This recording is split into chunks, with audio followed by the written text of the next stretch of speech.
So, thank you for watching. I hope you find the video helpful. So for those doing revision, I wish you all the best and pass your exam with flying colors. So just to let you guys know, there's a quick link in the comment section where you can skip to your desired question. So do give us a like if you like the content and subscribe to our channel.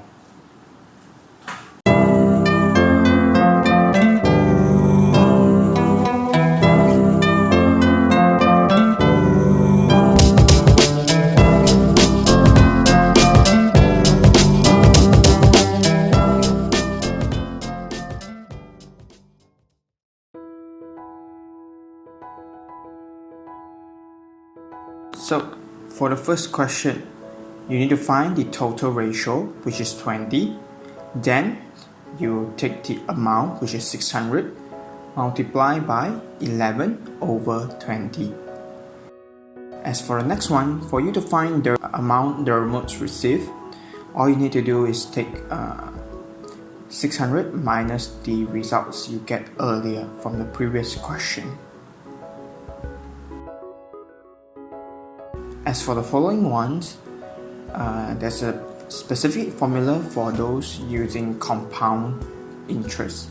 So it goes by 330 times 101.5% to the power of 8.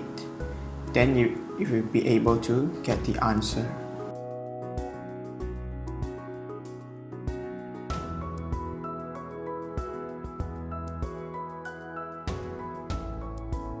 So, as for the following question, find the amount of interest earned over the original amount of 330. So, you take 372 minus 330 over 330 times 100, then you will get the percentage.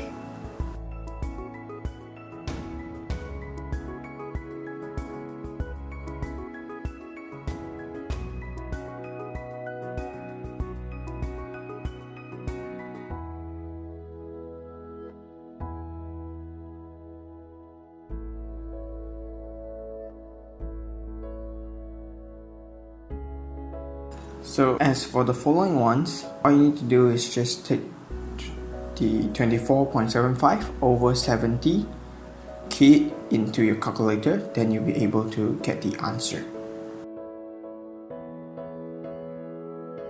So the following question says that the $24.75 is actually a discounted price. So it's owned after reducing of 10%. Which means the original price times 90%, then you will get 24.75.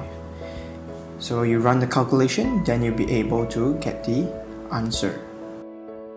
As for the following ones, it is a little bit tricky. First thing first, you need to be able to identify that after the first year, the car only has left with 80% of its value. From this 80%, you multiply by 15% to find how much reduction from the original amount, which is another 12%. Therefore, after the first 2 years, your car has deducted by 32%. For the next one, so students usually get confused by this question. So things that you need to take note is they want you to find the percentage reduction, okay, for the third year. Okay, you can simply get the exact amount of reduction by you taking 40.48%, okay, minus 20 and 12. Your mission here is to find how much is the percentage reduction compared to its value left. Value left with is you take 100% minus 32%, then you get 68%. So the unknown that you got there goes to 40.48 minus 32% over 68% to get the final amount of 12.47. As for the following question, I won't do any voiceover. So you can just look at the video on how I drew this.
So for question 2, the harder part start from part C. You are required to do inverse matrix. So there's a specific formula for you to do this question.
So the following ones, they ask for the not possible. So you can look at the question on how I actually compare it and derive the final results.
So as for the following question, all you need to do is find the midpoint first, then multiply it by the frequency, then divide by the total, which is 200.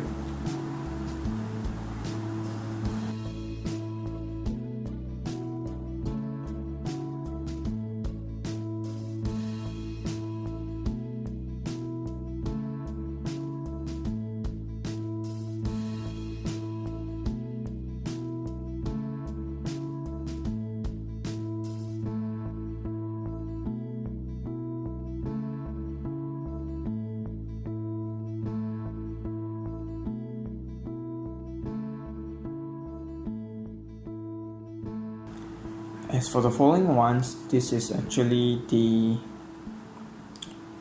formula goes height equals to frequency over class width. So the class width stands for, you take for example, the first one, the range is actually 150. So 100 minus 50, that's the class width. So with that, then you take frequency over class width, then you get the height. Okay, then you'll be able to draw out the thing. But things to take note here is that you actually need to check the one they have drawn for you to see whether do you need to multiply additional amount. Okay, so as for here, this one over here, it is accurate, so all you need to do is just to run the calculation, then you'll be able to get the answer.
So as for the following ones, this is actually cumulative frequency.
So after you draw it down, the first question goes by 65 percentile.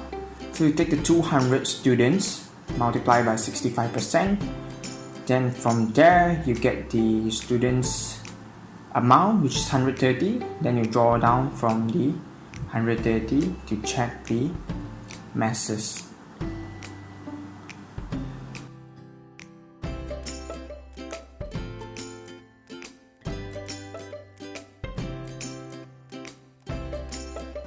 Whereby the next one, students who obtain more than 75 gram. So the same thing, draw up from the masses part, then you align it back to how many students is there.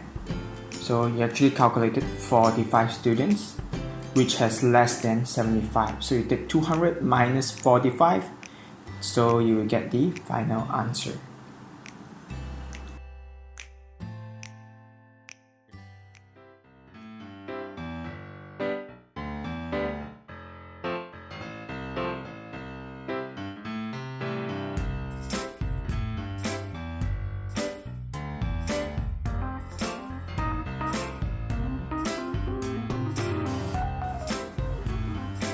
So as for the following ones, the first question asks you to draw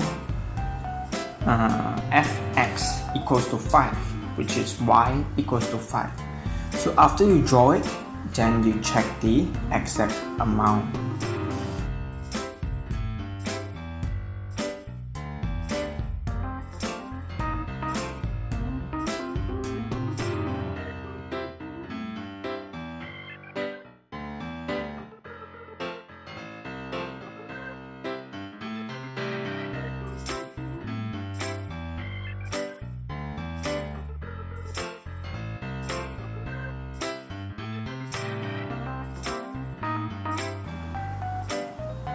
Then the next question asks you to draw a tangent.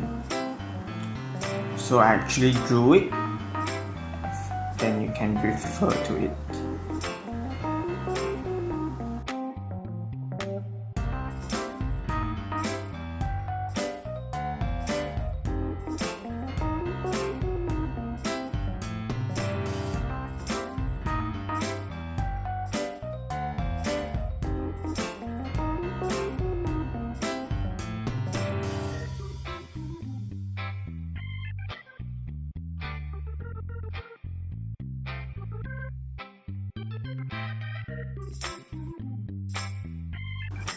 So the next question requires you to calculate the gradient. So all you need to do is from that tangent that you have drawn, choose any 2 points, then you run the calculation y2 minus y1 over x2 minus x1.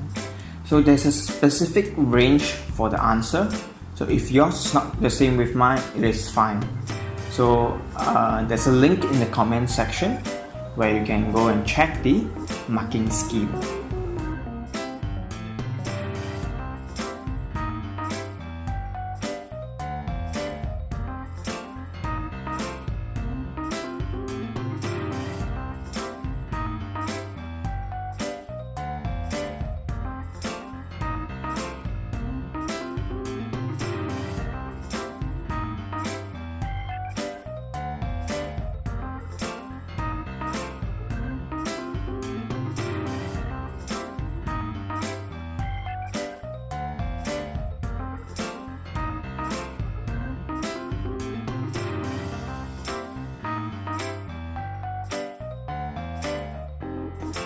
So the next one goes by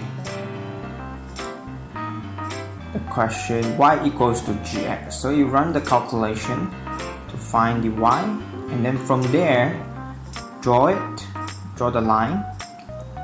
Okay, then you find the estimated point, so which I drew a circle over there.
Okay. Then the next question is about inequality. So all you need to do is just to write down the range. So it goes by x is less than 1.35, more than negative 0.88. Okay. As for the next one, all you need to do is just substitute it into the equation to find. Okay, so the negative 3, negative 5, and negative 10 given was the x. Okay.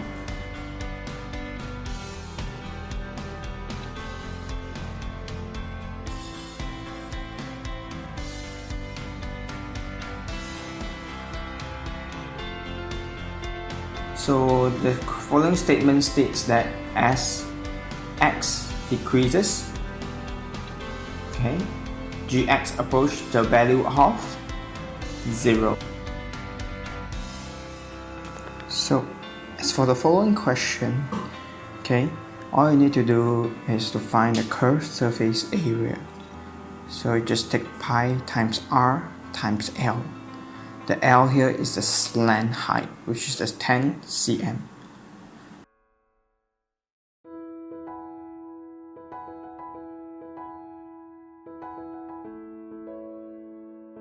So for the next one, the perpendicular height of the cone, all you need to do is to use Pythagoras theorem. Okay.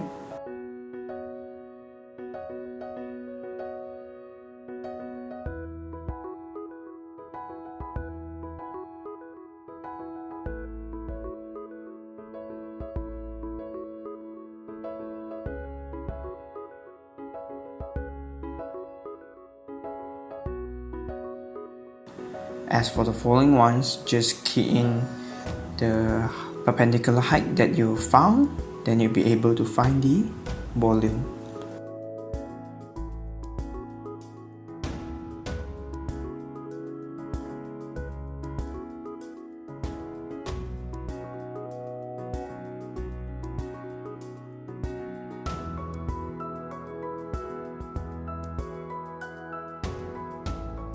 As for the next one thing that you need to take note is the first question that we calculated, which is the area of the curved surface area, will be equals to this x over 360 times pi r square, and the r square here is actually 10 square. So you do the shifting, then you'll be able to find the answer.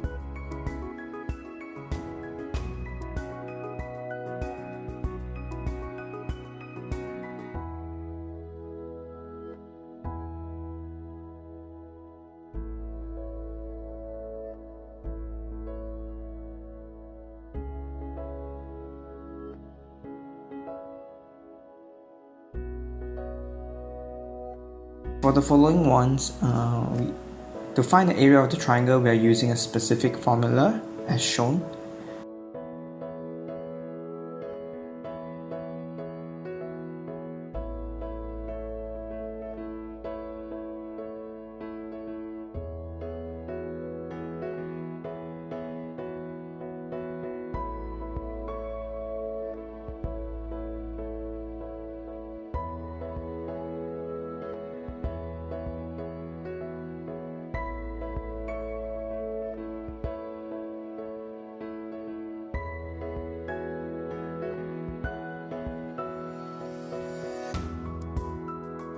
Then we use the area that we found from the previous question to do the subtraction, then you'll be able to find the answer.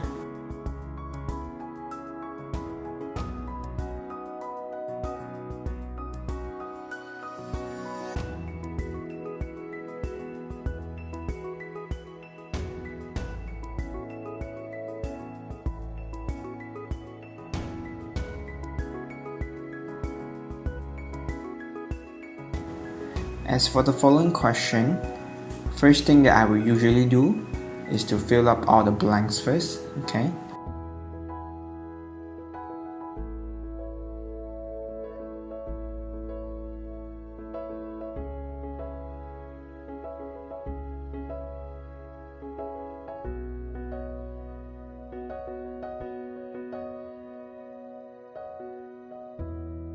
So after you fill up all the blanks, so we look at the first question.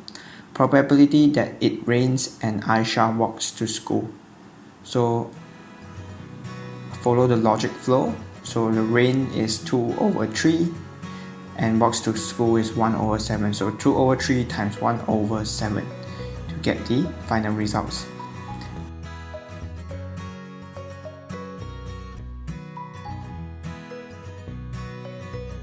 As for the following ones, find the probability that Aisha does not walk to school. So all you need to do is to refer when it rains and she don't walk to school, and also when it's not raining and she don't walk to school. So you multiply it together, then you'll be able to find the answer.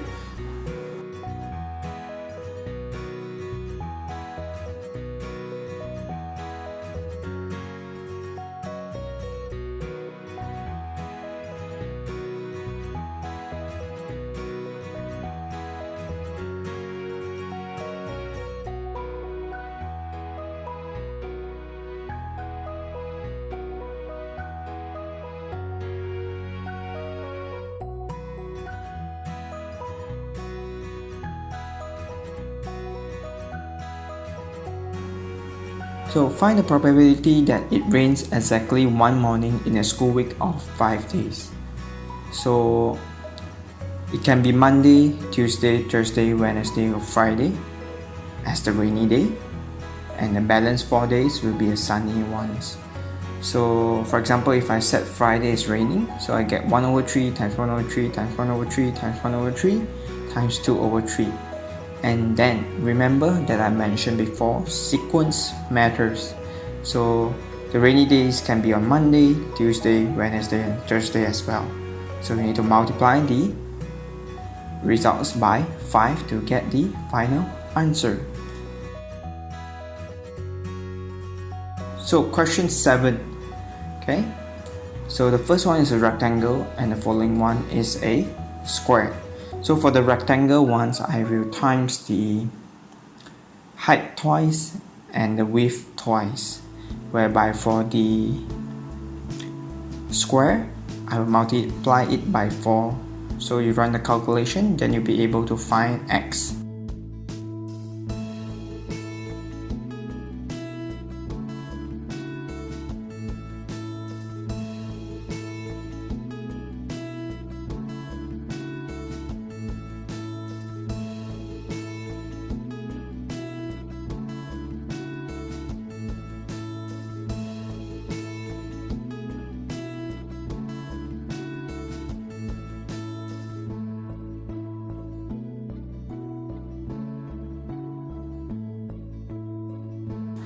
As for the following ones, is talking about the area. So you just take, for the rectangle ones, you take the bottom, which is 2x plus 6, multiply by 2x plus 1. As for the square, you basically square the 3x minus 1 to get the final answer.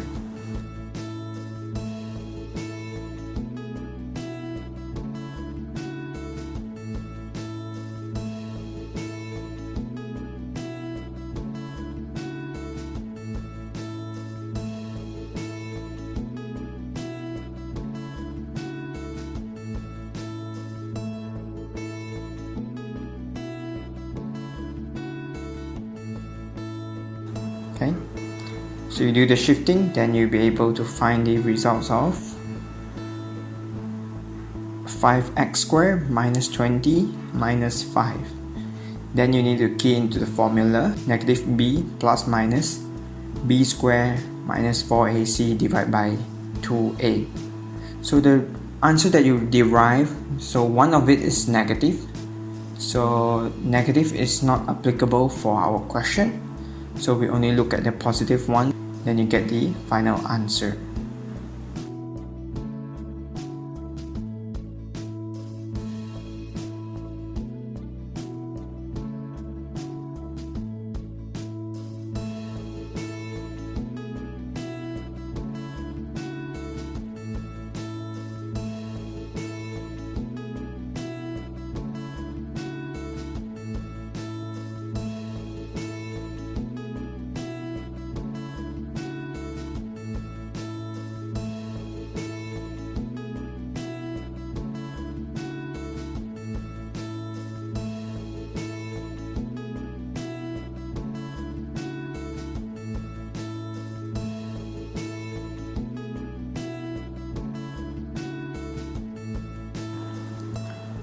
So as for the following question, I won't do any voiceover, so just refer to it how I solved this algebra question.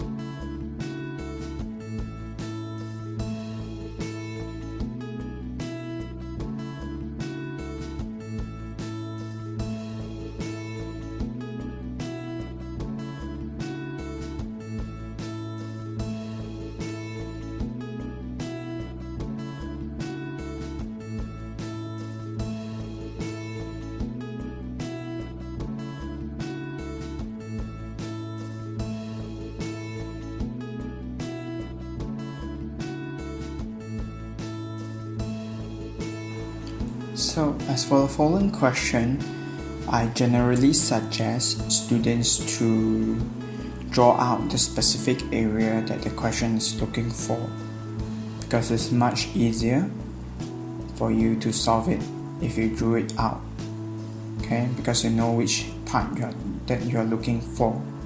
Okay, so the harder question of this particular question will be question D, okay, because you are required to use your Pythagoras theorem first to find PB and PC. Then from there, you're required to use your cosine rule twice, okay, to find XB.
So as for the following question, first you're required to find the speed between 7 to 7:30.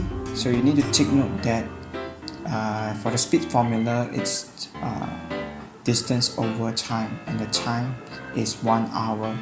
So in our case, this is only 30 minutes, so you need to change it into 0.5 hours.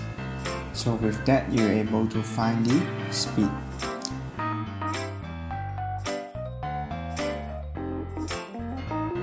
And then for the average speed, all you need to do is to find the total distance over total time. So the total time we got here is actually 2 hours and 10 minutes. So you need to change the 10 minutes into hour format first when you're approaching this question.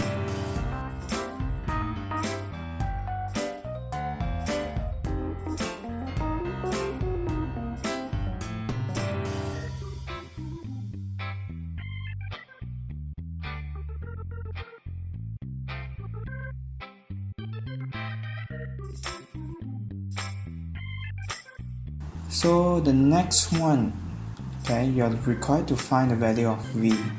So first thing first, you need to calculate the total area. There's actually two triangles. One is 6 to 605, the other one is 625 to 630. So both is actually only 5 minutes. So 5 minutes over 60 times the height, which is V, times half, times 2, because there's 2 of them. Then you take the time of the rectangle, which is 20 minutes over 60, times V. You add them up together, then you get 100. So you do the shifting, then you'll be able to find the answer.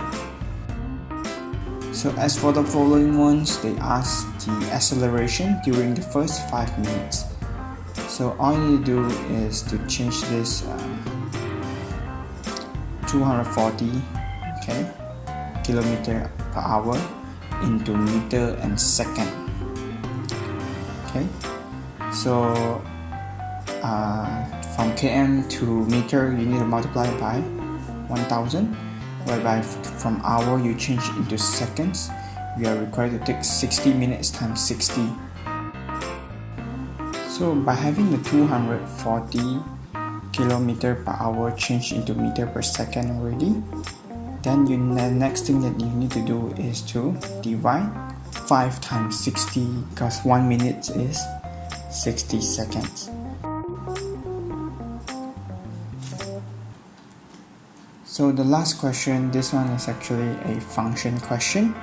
Okay, so all you need to do is substitute the value given into the function. So for example, the first one, when x is -3, okay, then you'll be able to get the answer. For the following ones, it states that fx is 19, so all you need to do is take the 3x minus 2 equals to 19, and from there you'll be able to get the results. So for part C, H2, so when x is 2, so 3 to the power of 2 is 9, so you substitute f9 into 3x minus 2, then you'll be able to find the answer.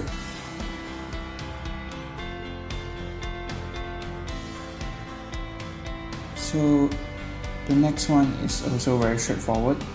All you do is just check what's the value, add them up together to solve the question.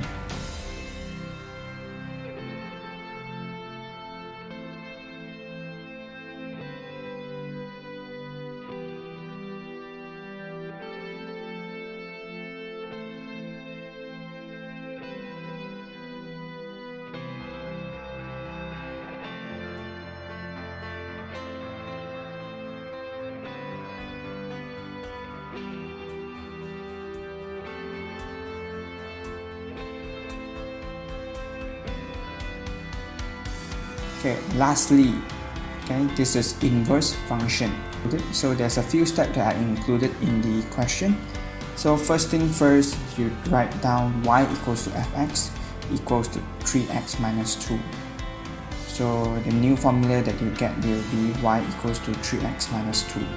Then you swap their place, then you get x equals to 3y minus 2. Then the next thing is you do the rearrangement to get y at the left hand side and find the new x. So by doing so, the final results that you've gotten will be the inverse of fx. So thank you for watching. If you find our video helpful, do share it with your friends, give us a like and subscribe to our channel. We'll continue to do our best to upload as many papers as possible. Thank you.